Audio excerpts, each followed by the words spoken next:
NCAA basketball totals for Friday, February 10th. We have just two games on the card today in NCAA hoops. This is a segment where we look at totals set by oddsmakers. So we try to beat that line either going over or under the total. We were 2-1 yesterday. Got a bit lucky there with the overtime game with Wisconsin and Nebraska, but we'll take it because we've had some of those this year go against us. Don't forget we're going to have our NBA segment out there as well. That's going to be a video today, but we'll be back live with that on for Sunday's game. That's going to be 4 o'clock Eastern and 1 o'clock Pacific. I think there'll be a couple games we'll be able to cover in that segment. And that's going to be going on Sunday through Thursday. So you want to check that one out. That's a really fun segment to do. Feedback's been great. So we want to, definitely continue that. And hopefully you guys will jump in and join that. Again, back to what I was talking about earlier. This is our NCAA segment. Don't forget, sbrpicks.com.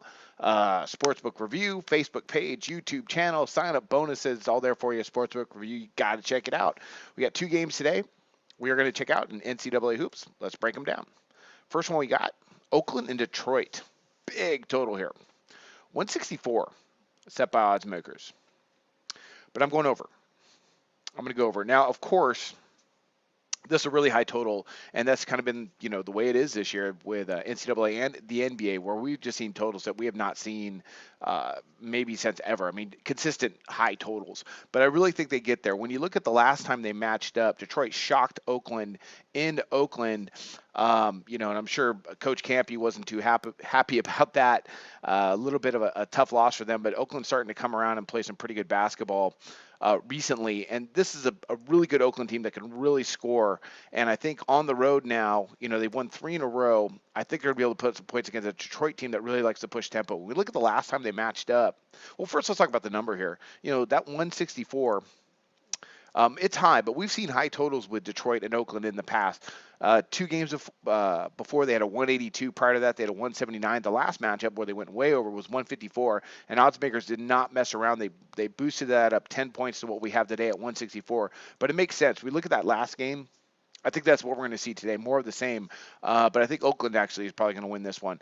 But the tempo was out of control. Detroit got up 73 attempts, with Oakland getting up 56. And they both shot decent, but here's the key part for me.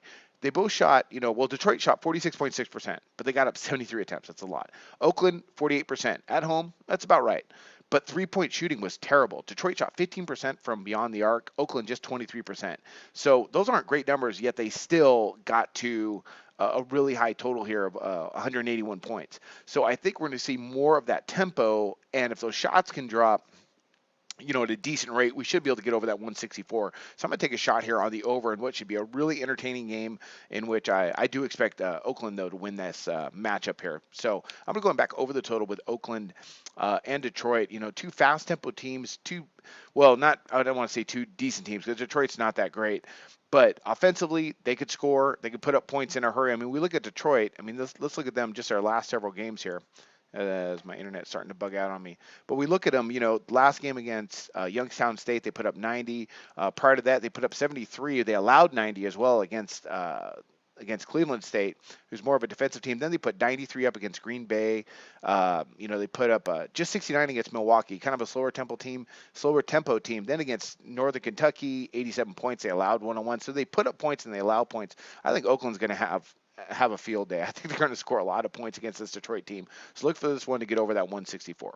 I think oddsmakers have that one right. Might be too low, actually. And next one up, just a short slate of games today. Rhode Island and Dayton. They've also met earlier this year. It's 138.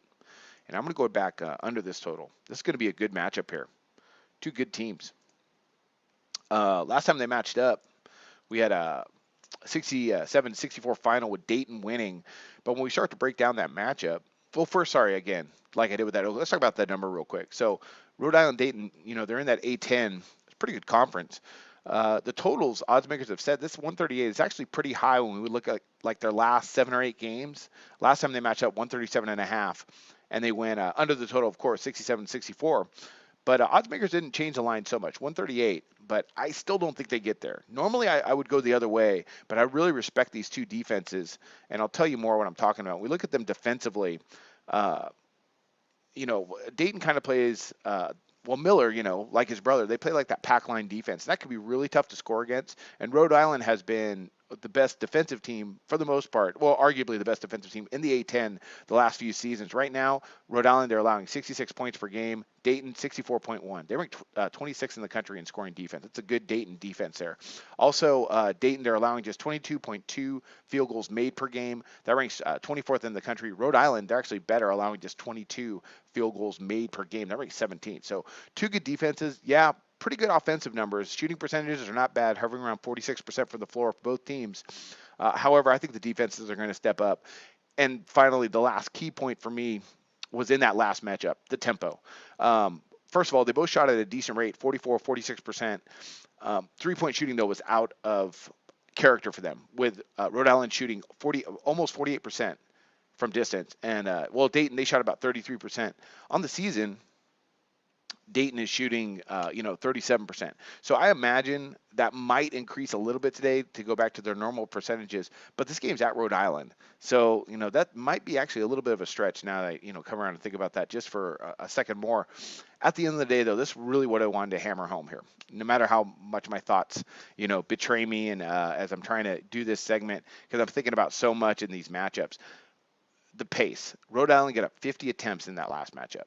Dayton got up 49. That is slow. That's really slow. That would rank last in the NBA.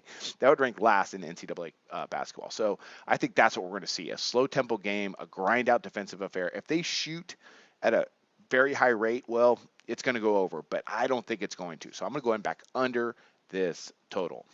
And that is it for Friday. Break it down one more time. Oakland and Detroit over the 164. Don't overthink that one. I think it's just going to be really fast pace. And Dayton, Rhode Island. I like this. That's a pretty good number there at 138. I think they're going to go under, though. And those are our two NCAA totals picks for college basketball on Friday. And I wish you luck on your picks today.